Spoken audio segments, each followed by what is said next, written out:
Hello বন্ধুরা, আজকে বানাবো ছোটো মাছের চচ্চড়ি। একটু অন্যরকমভাবে মাছগুলো ধুয়ে পরিষ্কার করে নিয়েছি। এখানে নুন দিয়ে দেবো, হলুদ গুঁড়ো দিয়ে দেবো, মাছগুলোকে ভালো করে মাখিয়ে নেবো। তারপর কড়াই বসিয়ে দিলাম, কড়াইতে তেল দিয়ে দিলাম, একটু হলুদ গুঁড়ো দিয়ে দেবো তেলে। তারপর মাছগুলো দিয়ে দেবো, মাছগুলোকে হালকা ফ্রাই করে নেব। মাছগুলোকে আমি এখন হালকা ফ্রাই করে নামিয়ে নিয়েছি। ওই কড়াইতে আর একটু তেল দিয়ে দেবো।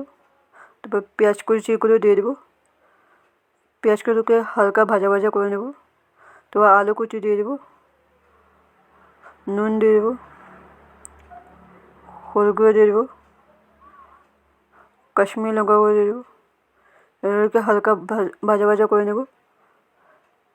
তারপর বেগুনগুলো ছোটো ছোটো কেটে নিয়েছি, এগুলো দিয়ে দেবো। এগুলোকে মিক্স করে নেব ভালো করে। তারপর এখানে সরষে আর কাঁচা লঙ্কা পেস্ট করে নিয়েছিলাম, এগুলো দিয়ে দেবো। সরষে আর কাঁচা লঙ্কা বেগুনের সাথে ভালো করে মিক্স করে নেব। তারপর টমেটো দিয়ে দেবো। তারপর একটু জল দিয়ে ভালো করে আবার মিক্স করে নেব। তারপর পাকা লঙ্কা দিয়ে দেবো।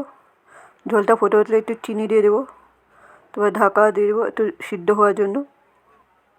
সিদ্ধ হয়ে গেছে, এখানে মাছগুলো আমি দিয়ে দেবো। মাছগুলোকে হালকা সিদ্ধ হওয়ার পর তারপরে ধনেপাতা দিয়ে দেবো। ধনেপাতা দেওয়ার পরে দেখো আমার ছোটো মাছের চচ্চড়ি হয়ে গেছে।